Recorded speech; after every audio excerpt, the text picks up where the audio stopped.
yourself the weird crap that come out from this end.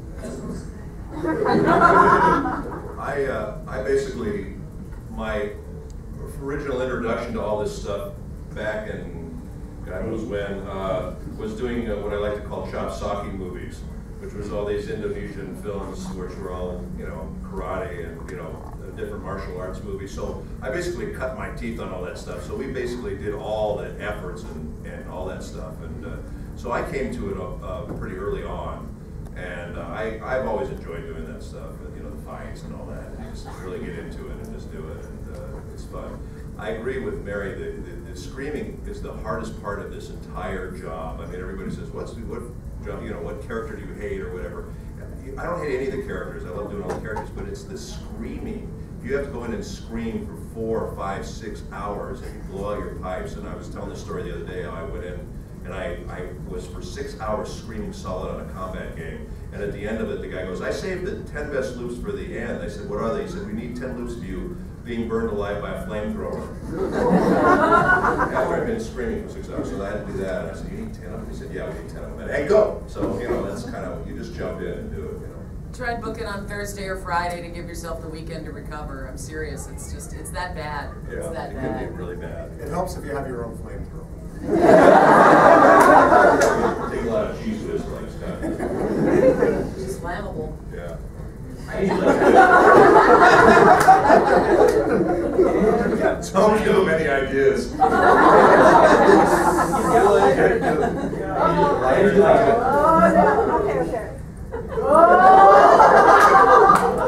Save it for a little time. Go for it, Crispin. Go ahead, Crispin. Sure. Like cheese whiz? Okay. I like to pride myself on the fact that I think I'm good at those efforts and things. I always thought, I'm really good at this, and people always seem to like my efforts. And until I basically was humbled when I was asked to come in for Wolverine and the X-Men and play Multiple Man. And this episode I come in and Multiple Man has to fight the entire X-Men. And there's 200 of him fighting the X-Men because he's Multiple Man. And I thought, I got this covered, no problem. Because I thought, I make all sorts of crazy dying sounds and attacks. I'm really good at it. Until I realized that, yeah, I've got about 10 or 12. Which is fine when I'm playing one character. When I'm playing 200 characters, I'm suddenly repeating my voices. I'm going, oh no, I repeated one. Oh damn, and I couldn't remember which one it was. And so and it sounded weird if the same attack sound came out of a different Multiple Man. So I record like 200 of these things, and then we have to go back to the beginning, and I go, play the back for me, and they play the back, and I go, okay, 12, 15, 24, 36, 42, 52, 35, all those sound the same. I have to retake those. Okay, now 17 and 19 sound different enough, but 23 and 28 don't sound too similar. I was like, I was sweating bullets the entire recording. I was like the most stressful recording session I ever had because I couldn't remember. After 200 runs in, you can't remember what you did. They made it beautiful. Did they? Okay, damn. So yes, it can be very challenging doing those efforts. But good if you're getting paid by the hour. I still hate this microphone. All right. Throw that away. I worked on Dragon Ball Z for a decade, 10 years. And, if you know that series, there's 37 episodes in a row that are nothing but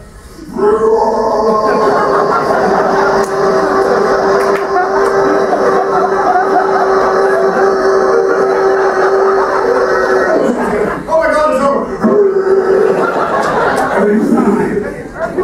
Thank God for cut those down by a million. I have a quick sort of my own life story.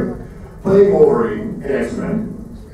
Wolverine, the most manly of all characters. A man built entirely of testosterone. The gods of comic books took a giant testicle and they carved it into Wolverine. So it is surprising when people come in and watch just how physical it can be in the studio. We don't sit there and go. So, playing Wolverine. Doing something where I'm lifting a planet over my head and throwing trucks at people and fighting Sabretooth and, so it's just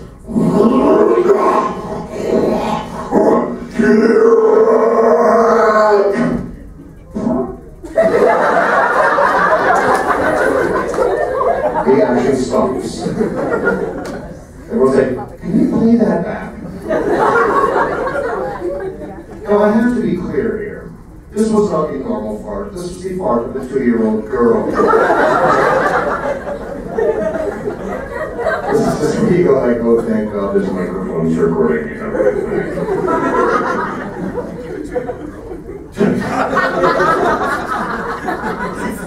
Don't want to know. Trust me. That was not embarrassing in the studio.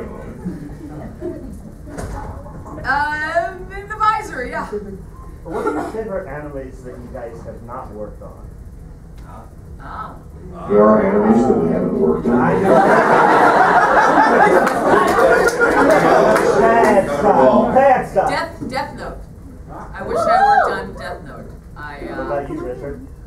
Well, I would have liked to work with Cowboy Bebop. Yeah. No. I did the game. I did a little bit on the game. I don't remember what I did on the game, but I would have loved to work with that show. I didn't cast it. What about you, Kristen? My favorite anime film is Octa Castle in the Sky. And my favorite anime TV series still to this day is The Vision of Escaflowne. Thank you. I actually had that for dinner last night. Did you? Delicious, really good. All right, Scott, what's yours? It was actually watching The Vision of Escaflowne and wanting to work on a show that inspired me to become a voice actor. Really? I get on that show somehow. I gotta get in the industry so I can get on that show. Unfortunately, it went to Canada. And I wasn't living in Canada at the time, so I couldn't work on it. So I didn't work on it. But still, it's Escaflowne. And I have yet to see a TV series that I love as much as that show. Eat more cheese whiz when you get to Canada. Okay. You with the yellow shirt. Okay, for Mr. Freeman, last year you spoke about the meaning and the symbolism in the ending of Wolf's Rain. So I was wondering, Mr. Rosewater, the ending of the Big O, what? So, what I love working about Wolf's Rain was the fact that I was in New York when I first saw Cowboy Bebop dub, and I thought, who is working on that? I need to work with them. And I moved out to Los Angeles, and luckily was able to meet Mary Elizabeth, and we ended up working on Wolf's Rain, which was a dream come true to me, because not only was it almost the entire same production crew, both in Japan and America, as Cowboy Bebop, but it had all this really cool mythology stuff underneath it as well. So Mary Elizabeth and I were geeking out over every episode. Oh my god, you see the next episode, and we were actually talking about the meaning behind it and trying to craft it to make sure it really worked well. Big O comes along, and there's all sorts of really interesting symbolism in Big O. A lot of it is Abrahamic. You have a lot of Jewish and Christian symbolism in the Big O. But the actual underpinnings of the cosmology underneath it is actually still Shinto and Buddhist. It actually isn't working on an Abrahamic system. But I was in a recording session for the Big O as Alan Gabriel, and I'm in there, and Leah Sargent was voice directing us. She also played Dorothy. And I'm sitting there, and Leah says, so Crispin, you do these presentations on mythology and stuff.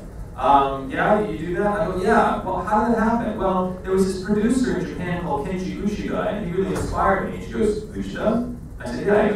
Leah said, he's sitting right next to me. You want to watch me fanboy, that's exactly what happened. I was not still to the hung, like completely fanboy. We jumped out of the booth and like got nose to nose. And I had originally asked Ushida a question back in 1999 at an anime symposium with the Japan Society about giant robots and superheroes. And we came out in the hallway and Ushida was like, I don't remember you. You were the kid that asked that question at the Japan Society. I said, yeah, that was me. He goes, there's a lot of mythology in the Big O. I said, yeah, there is. He goes, we'll have to talk about it sometime, and we never did.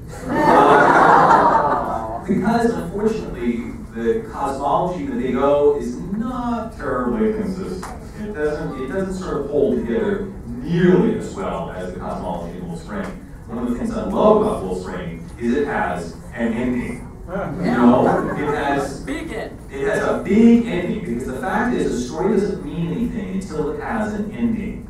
Until you have an ending, it doesn't have any consequences. And so that was what was so satisfying to me, is I got to the end of Wolf's Rain and said, yes, it has an ending, and it actually has a consistent ending based on the beginning of the show. So the story is internally consistent. Thank you so much. Unfortunately, Big O doesn't really have that. So. You can say, you can play the catalog game and say, oh look, Rosewater, Alan Gabriel, Angel, you know, the Megadeuses, they're not Megadeuses, they're Megadeuses, they're big gods. You know, and you can play all this stuff, but the catalog doesn't come together into a full meaning because it doesn't have a through line through. Unlike Wolfram does. Wolfram has a very consistent through line all the way through the show. Thank you. You bet. Pick someone first. Oh my god, my turn. Can I interrupt? Did you get to say which anime you wanted to be on? I'm sorry. Or which anime you like, and what you had to do. You know what? Anything that I haven't been in, I would like to have been. Because I'm a polyphonic prostitute. Thank you very much. Speak for food. Alright, let's go is it Green Girl? Is that the story? Okay. Okay, so a lot of times you're recording conversations in the room, but you're by yourself. Maybe you probably guys get around that pretty well, acting and whatnot. But do you guys sometimes wish that when you're recording a conversation with someone else, you could actually have the other actor in the room with you? Well, if you're dubbing, you don't. You're just doing one person at a time. And if you're... But you're asking, would we like to have? Yeah, if I'm asking you that you would like that. Not really, no, it's because you're just kind of used to it. You got to kind of focus on the lip sync and all that. But when you do original animation, it's like a radio play oftentimes. There'll be several actors in the room, you'll be recording stuff, and so you'll be able to act off the other actors. You know, like a radio play, which is nice. I think it's, it depends when you come into the studio, because there were times when I could come in and play off of Richard and Ghost in the Shell, and there were other times when he hadn't been recorded yet, so.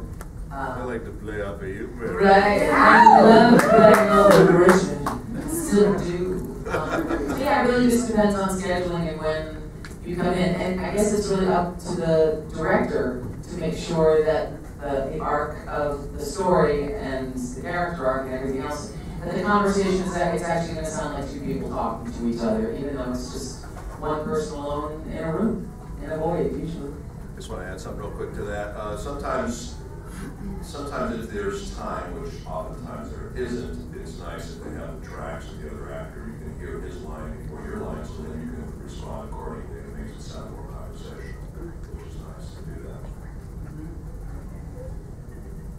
Yeah. Yeah. Oh, cool. You did the voice directing for Umbrella Chronicles, correct? For which one? Resident Evil Umbrella Chronicles? Yeah, I did one of them. I don't know which one. Richard Wall in an interview once said that he had tried to do the voice, but you picked DC Douglas over him. Is that true, or was I didn't have anything to do with the cast. Oh, you didn't do the cast. I gave suggestions, and I know DC had done the voice in another game. So when my version of it, DC was already hired. So yeah. Sorry, that was my one. No, that's okay. That's okay. In the blue, the young lady. Yes. This is for all of you.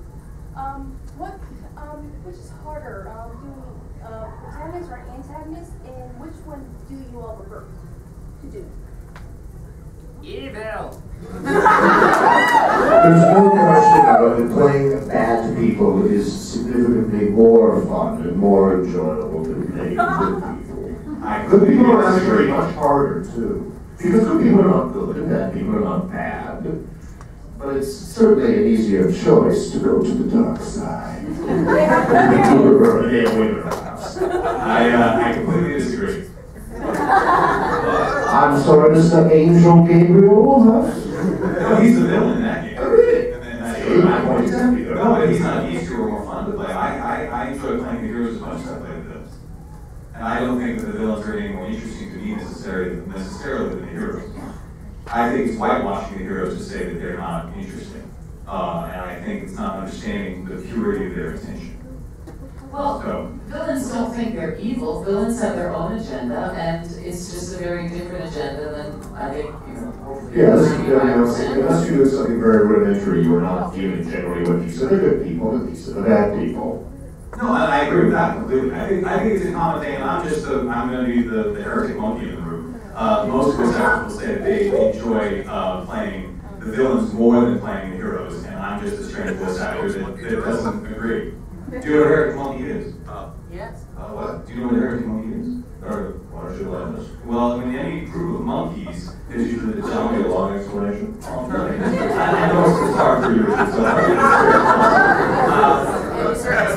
Andy Serkis plays the heretic monkey. Does he play the heretic monkey? He does. Okay, yeah. All right. And everything well.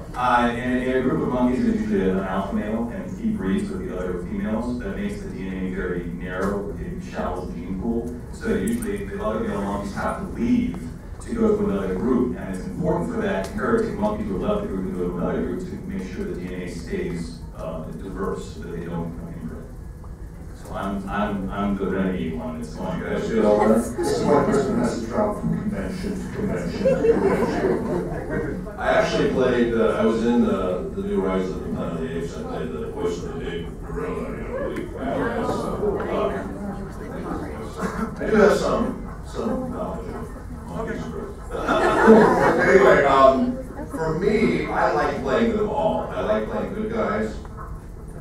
Yeah, I know, it's freaking me out. I like playing good guys, I like playing bad guys. Bad guys can be a lot more fun at times because they do tend to, have more fun with their evilness. But the heroes are fun too. I like to be a good guy, and so for me, I like them both. What are the true beauties? One of the true beauties of voice acting is that you can do all of it. You really can. I mean, I played men, women, children, pan-dimensional space beings, of pure intention evil, and a small blob of crime fighting wasabi on a show called Sushi Pack. Grumpy Bear when I was Wolverine. It's the joy and the freedom of what it is that we get to do as actors, which means there are no limitations, and you can, particularly in a previous group, you may be the protagonist. You may also be this. Is the antagonist. But you may be both in the same show, which is where it gets really fun as an actor. And then to find the darkness within the light, and the light within the darkness, and all that rather than an actor crap, which is just acting stuff. So that's why being both actors, the greatest job in the world. I love it. I'm sure you guys have all done this, where you get to play different characters and have conversations with yourself as different characters. And to me, that's like really fun to do that. I want to pick one. Any more monkeys for you? All right. You said you wanted to play every single character. How about a character from hentai? What makes you think I haven't played?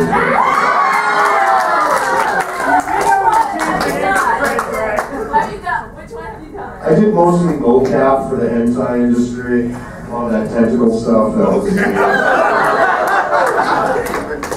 Is that a chicken place? Hentai? That's barnyard fowl bondage, and I have actually. It's it's a job. It's weird. As long as you do it with your eyes closed, it's fine. Just don't touch anything in the studio. Alright, back to an earlier question where you guys were talking about the characters that you would like to play. Are there any series that have not actually been dubbed that you are hoping that you can cast in? Are there any shows we're looking forward to That haven't been dubbed yet. Haven't been dubbed yet that we'd like to? That you would like to possibly be cast in? Yeah, there's a movie that I would love to work on that's never been dubbed, Tokyo Godfathers. Yeah, I mean the film's fantastic, and it's this wonderful. It's animated. It's these three homeless characters have to take care of a baby. It's like the Western, the Three Godfathers. John Wayne, wasn't it? Wasn't John Wayne in that? 3 Men and a Baby? No. The Three Godfathers. Welcome to Biz with Crispin. It's based on a famous Western movie about the three cowboys, the three outlaws. No. I know Stagecoach. I know the story. I can't remember what it's called, but that's what Tokyo Godfathers is based on. It's based on that whole Western, and so it's a modern retelling of these Tokyo homeless people instead of outlaws. And one of no, actually nothing like that. Maybe I'm missing something in correlation, but In Tokyo Goblins, there's a character, Hana, who's an over 6 foot tall drag queen with this really deep voice. And she's Hana! And I just go, okay, please, can I play Hana? That'd be fantastic. I love to play Hana, so that's the only thing. Can you explain to me why anyone who plays drag queens always drops an octave? I've seen this exhibition before. I have straight men who do this, I have gay men that do this. Everybody does the same thing. But hi, my name is Vivian, it used to be Wendell. You could call me if you were going to be playing a female character. Well, because they're doing common drag, not planned drag. It's an observation. So you weren't asking me a question? Really, it's Rhetorical.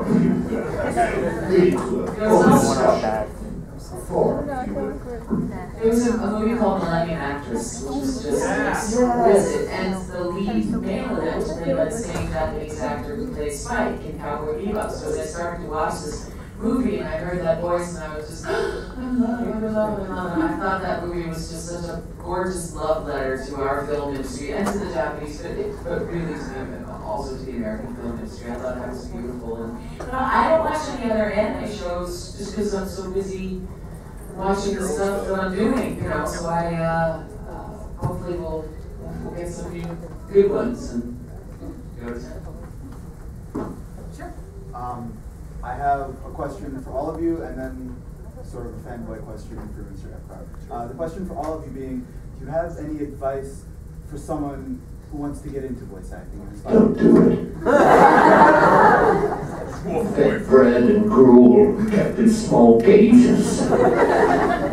Horrifying. Become an actor. And the power goes off. Hello. Does this work? Okay. If you want to be a voice actor, become an actor. Do whatever you can, take whatever classes you can, become an actor, take improv classes, just get a little, not tape recorder, but a digital recorder now, and that's how old I am. And just start experimenting with your voice. Get used to listening to your voice outside of your own head, because it sounds very different. Sometimes. I do all of those things. Pardon me? I do all of those things. See, that's great. That's wonderful. Then you need to be where the work is. You need to be in Canada, LA, Texas. I don't know if New York's doing a lot of stuff anymore. There's books on tape you can do to get used to reading out loud and again hearing your voice. Books on tape for the blind, which you donate your time. Audiobooks, yeah. They don't call tape anymore. There's no tape. Duct tape. There's duct tape. Big Valley still on? Yes, it is. Big Valley? Big Valley, yes. So you need to be where the work is, and you need to desperately become an actor more than anything. And then you can go online to voicebank.net and listen to everybody's demo. Everyone, Tom Kennedy, who plays SpongeBob, you can listen to his demo and see what your competition is, and also hear how a really good demo is put together. And then start sending it in, get an agent. What was that website? Voicebank.net. Thank you. You're welcome. Any other suggestions, guys? Just to find it on the internet.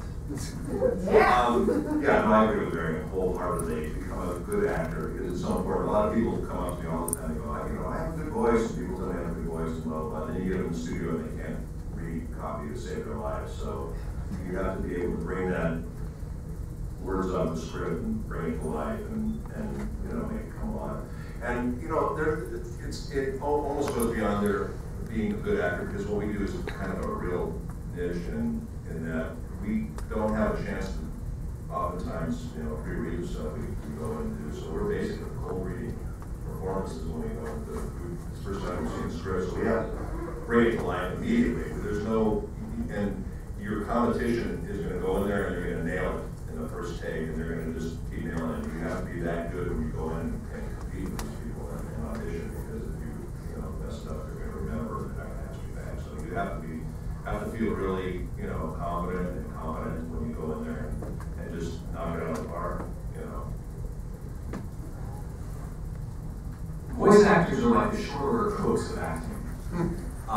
We have to just whip it up now, and it better taste good. Yeah. And the thing is that that's why voice actors so often will stress improv. Because improv is just like voice acting. You have to completely commit to an acting decision as quickly as possible and then change on a dime if they ask you to. And that's why improv is such a great place to train for voice acting. My advice also would check out my blog and podcast. I have a whole blog and podcast on voice acting called Voice Acting Mastery. It's at voiceactingmastery.com. Because I get this question all the time. And it's a very simple question, but it's a very complicated answer, especially based on each individual skill set and everything else. So I wanted to answer that question in as much depth as I possibly could.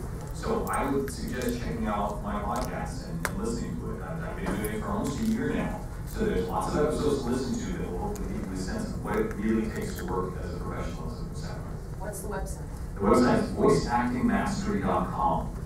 And you can get to it from CrispinFreeman.com as well. There you go. And you can subscribe to it in iTunes. So you can bring it up in iTunes, type in voice acting or voice acting mastery, and I pop right up and you can subscribe. Yeah, I guess it would be a little bit of reiterating what Aaron has said, but I know when I teach, I will stress very heavily because I do meet a lot of people who I do, 4,336 voices. And I go, that's awesome. Can you act? And if the answer is no, and often it is, to be perfectly honest, you will never work. If you have one voice that you can bring to it, it's your own, and you are genuinely good at that, particularly with animators, it tends to be a little more realistic, which, for want of a better word. I mean, for someone like me, most of my work is in prelay, and it involves being very strange and very like Tom K weird and blah blah blah.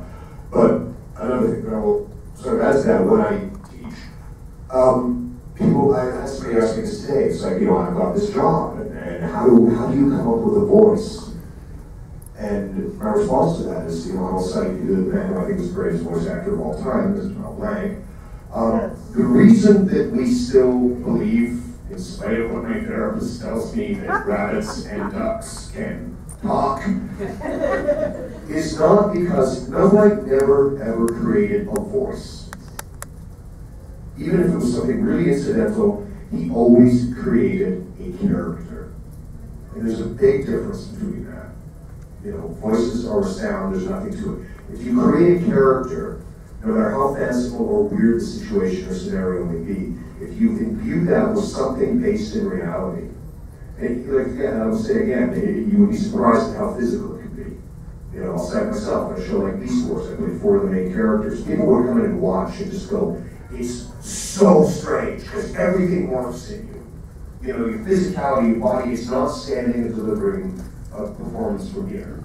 It can't be. It has to encompass every cell in your body. So if you watch good voice actors, especially people who are really character driven, who are able to do that, it's bizarre. I'm as fascinated as anyone to watch people when they just everything morphs, the shape, face, the shape, the physicality, everything that they've ever learned as actors, everything they've ever learned as character creators is brought into the character, even if it's something silly. And that is the reason why all of Mel Blanc's stuff is still viable today. With all due respect to some of the people that are doing some of his voices, and I'm one of them. I got to pay Fog or Maker and maybe Looney Tunes. What is often missing is that heart and that spirit that he brought to the characters.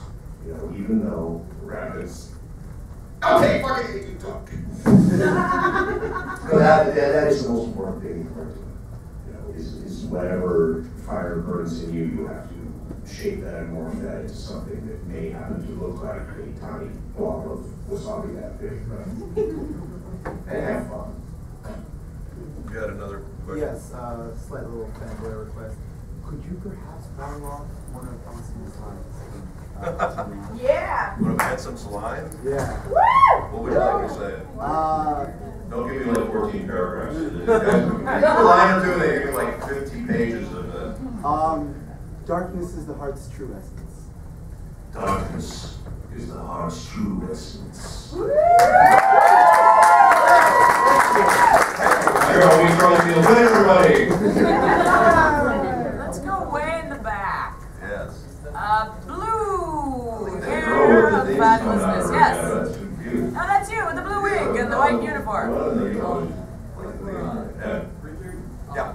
You have a huge range of characters like Jigen, but also characters like Bobo, which those characters are a huge difference in them. There's such a laid-back character as Jigen as someone as spastic as that.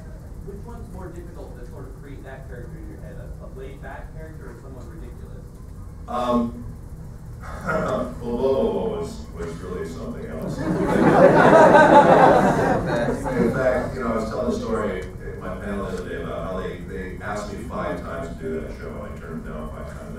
want to do it. I just thought it was ridiculous, you know. And I finally, but they kept hunting me down. They had auditions and auditions. They couldn't find anyone they really wanted to do this character, and they kept finding me, you know, asking me to do this character, you know, and calling me and bugging me. I don't open my refrigerator, and they, you gotta do it, you gotta do it. Where I went, I go to the bathroom, maybe in the toilet, you gotta do it. Ernest Fairley was chasing me around, and he had to scrap older too. Anyway, I finally did. I'm glad I did. It was a lot of fun, and that doesn't answer your question. But you know, it's kind of like what Scott says. You know, there's I like to call it. You know, everybody has their money voice, which is basically kind of what you recognize. Your voice. You know, there's a lot of characters I play, like Bato and Jig, and they sound. You know, there's kind of a similar voice, and you can kind of tell it's me. And then there's just characters that I do, and they sound completely different. They don't sound anything like me. And those are the fun ones, really, in a way, because you can just get totally lost in those characters. But you know, I think that's what Scott says. I think you just become those characters, whatever they are, and just you know, jump in the pool, feet first, and go for it, and just allow those things to kind of overtake you. And I enjoy doing them both very, very much. They're both great characters, and I'm glad I did both in the end. And oh good God, you were happy one. And so yeah, it was fun. But thank you. That's a good question. How about Red Hand? I see a red hand. Red Hand. Yeah, Moroku had an accident. Scott. Yes. Working on My Little Pony: Friendship is Magic, did that make you a brony? And who's your favorite pony? Does it make you a brony? Become a brony. Like, you're born a brony, or... In both studies, there's parts of the brain that is different in a brony. No. Sorry, I don't know if I am a brony. Although working on that show is driven because I'm working with these amazing, amazing people. My favorite pony is Rainbow Dash, okay? But my favorite person on the show is Pinkie Pie. Pinkie Pie? Pinkie Pie. It's fun to say. That was Pinkie Pie. But I want to name my child Pinkie Pie. Or Chlamydia, which I think is a beautiful word. Yes. Actually, I saw this on David Kay's Facebook page. He commented about Chris Rock making a comment that voice actors have it so easy. Oh, good I need to Lord. go to the store. How do you guys feel about Chris Rock making that kind of a comment? I'm going to go on a little tangent here. About big budget animated features, utilizing names. And frankly, let's be honest, that's what they're doing. With the exception of Pixar, who casts brilliantly and it always pays off, there are other companies, you can figure out the blanks, who like to get celebrities to do voices in movies. There is a very big difference between being, and there are people that do this who are very good actors. You know, it's like people who are intensely brilliant film actors where it's all of the eyes, man. Well, guess what? This is the first content. We don't have any eyes! What often will happen is persons like us, and I can speak personally, I have done this numerous times. We will be hired to create the character and do the performance. We will do said big budget blockbuster Hollywood epic that's coming soon to a theater near you in Epic IMAX 333DDCCCGGII. They will bring in a said name.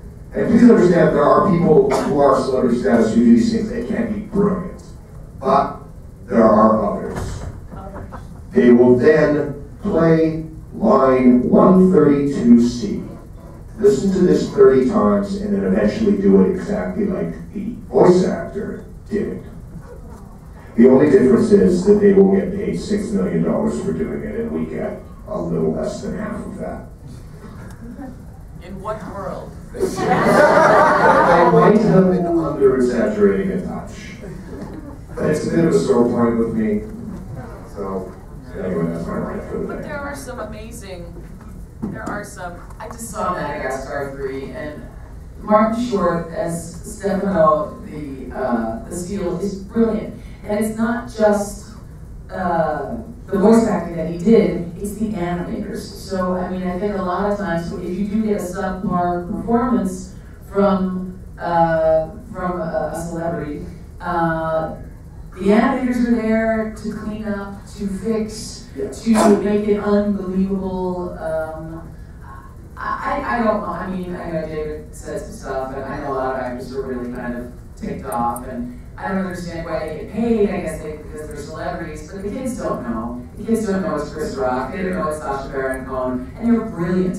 These performances are absolutely brilliant. Sam Jackson as Ninja and Afro Samurai, brilliant, and I really don't think anybody could do it like Sam Jackson. But to be honest, kids don't know. They don't know the difference at all. Mel Blanc was not a celebrity, and he was and will always be the greatest celebrity to me, you know, besides Hugh Jackman and maybe George Clooney. The difference is, you know, so it sucks that they get paid so much and that they're really sort of standing on the shoulders of some brilliant voiceover actors who don't have the recognition or don't have the Q rating or whatever it is, but I have no problem with that though. If it is somebody delivering a brilliant performance that only they can create, that's very different. And there are a lot of movies where they have done that, and they, you know, they brought it, like, you know, I'm sorry, I love Jack Black in Kung Fu Panda. Because it was well cast, when I'm ranting, I'm talking more about some of the, you know, a little more linear, and we're going to do a serious thing, and we'll just get. There's a difference between somebody like those people like Martin Short. So, you know, these are creative geniuses. These are people that do create characters. This is what we do for a living. That's what they do for a living. That works very well in an animated situation. But when it is times of just going, we're going to get generic celebrity, not to be confused with, you know, generic very good actor. That's where I have a question about it. And I have no problem with people doing a film like that. It's no different than somebody starring in a film, you know, that is a more conventional film and getting $20 million for it. If that film is going to make $280 billion, and the reason that people are going to see that film is because of the actor's performance, by all means, they should be getting that. Yeah. So I want to be clear on that. If I can just say one thing, there are some instances that, and I've been directing them, where we do an amazing movie, it's done, it's animated, it's ready to go, they give it to the distributors, and they say, we love it, we need some celebrities. And that is a very specific instance when it's like, oh, this performance was so brilliant, and to try and capture that again, will never be captured, and no one will ever hear it, which makes me really sad. Even though the celebrities that come in are terrific and wonderful and brilliant, but this performance was just so fantastic, and you'll never hear it. You'll never hear it. That makes me sad. I think. I think my mic doesn't work. I think it's almost beyond voice acting. It's just a little jerky of a celebrity to do. I mean, what if the celebrity said, I don't see why it's so hard to dress well. I mean, they give me clothes all the time. These other people, I mean, my God, you have to pay for your clothes. I get swag, everyone wants me to wear their stuff. It's like, yes, because you're a celebrity, and it's wonderful that you're a celebrity. I'm happy that you made yourself into a celebrity, that you become successful as a celebrity. But why piss on other people for whom it's their job, and they've worked, and it's their craft? Oh my God, I walk in, I say a couple things for Toyota, and they pay me millions of dollars. Being a commercial voice actor is easy. You know, I mean, that's just rude. That's just like, why would you piss on the people for whom they've worked and they've crafted to do this? So that's, whether Chris Rock does a good job in Madagascar or not, I just think that's not a nice thing to say. Like, you know, irrespective of his acting skills, why would you be a jerk about it? Yeah, what's kind of a jerk? We have been told that we have 5 minutes left. My suggestion is to go into lightning round mode. We will point fingers, you will ask quick questions, we will give you quick answers.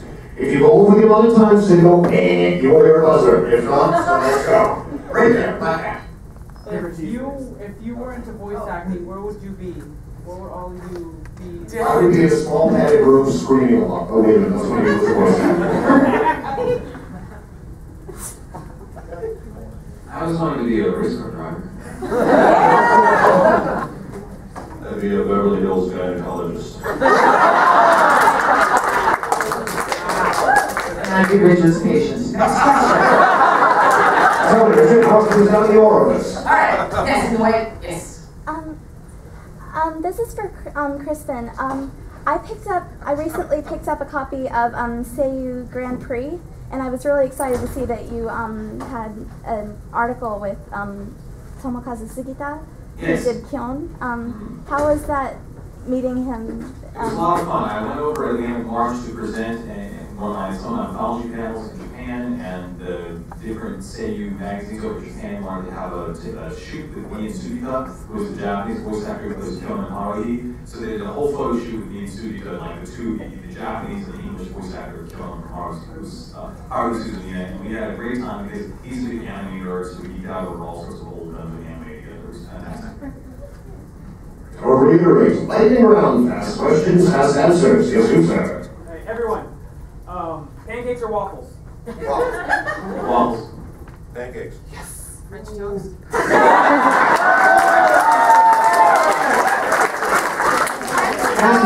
French toast and pirates. Just to answer that question. Mr. Epcar, any stories from your time at Saban Productions that won't get you sued? No. Not a one. I don't have time, unfortunately. In that hand, the first one to hand up, yeah. I've seen green. Okay, I'm going to make the introduction, you have a question. Yeah, all the way in the back, green shirt. Yes, you, turn around, stand up. Yes. What? Mary. This is for all of you. What do you think of the anime to live action movies? I think you just need to look at Dragon Ball Evolution to answer that. The question is, what do you think of the anime to live action movie trend? Yes. Oh, Dragon Ball. I like animation. I don't care for live action nearly as much, so I'm always going to say if it was a brilliant animated movie, why make it live action? There we go. Yes. Yes, you in the glasses. I didn't see Last Airbender, but I heard the live action was. So, it can work, it just, sometimes it doesn't work well. Yeah. I have a request of Scott. Can you do the Diamond Dogs, please? The Diamond Dog? Yeah. Is that a yoga pose? No. I'm sorry, I'm completely going away. I don't know what you're talking about. You remember when Rarity and Spike go out and find diamonds, and the Diamond Dogs are there to take Rarity away to help them find diamonds? I don't think he was in that episode. He was. No? I thought you were the Diamond Dogs. You were the buffalo. Yeah, I was also I will say kittens. Hopefully that'll answer your question. Yes. I failed. Yes, you were looking behind you to see if it was someone else. Yeah, you slave. Favorite colors? Favorite colors? Yeah. Favorite colors? Black. Blue. Black. Blue! This is for Kristen and Scott that you two are welcome to answer. What are your thoughts on the whole abridging scene, like Team 4-Star and Little Corino? What do you think? Is it cool? Over to you, Chris. I think the Hellsing Abridged is very funny.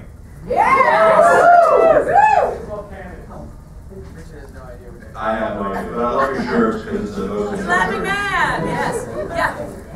What do you guys think of Toonami being back? Awesome. Blue needs a job, poor guy. Look at the inspiration in your face. Really quick, Mr. Epcar. Yeah. I had forgotten. Do you play Young Master Xehanort in Kingdom Hearts 3D? I just play Xehanort. Oh, just the old Xehanort? There's not old Xehanort, just Xehanort. There's young Xehanort, there's Xehanort, and there's old Xehanort. Then there's Terran. Oh, right, And there's slightly skewed Xehanort. There's 5 or 6 Xehanort. Okay. There's also be like Crisis Xehanort. Yeah. What were the worst animes you've ever seen? What's the worst anime you've ever seen? Oh, wow. Dragon Ball Z.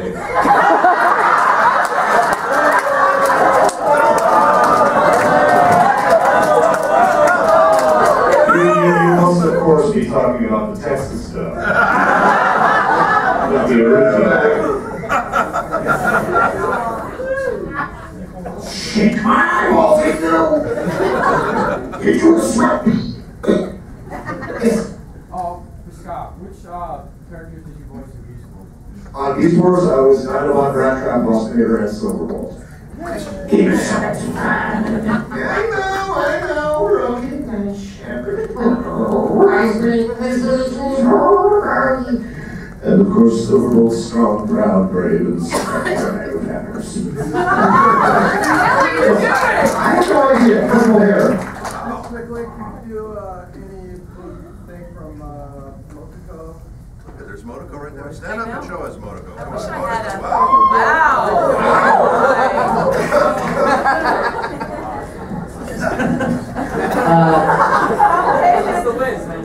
All I can say is, I'm speechless. She never had a catchphrase, so she just said motto a lot. So that's what I say. Major, motto, major, motto. This is the North Star, and it goes to the shell. You're in a gang, and that's what we're standing I've ever seen. So thank you. I said it, I was in it, I hated it. Absolutely one last question, and you're looking painfully rare over there. Just your representation. Are you voicing in a new Resident Evil 6 coming out? We can't say. Can't say. Can't say. No. Yes. Last question.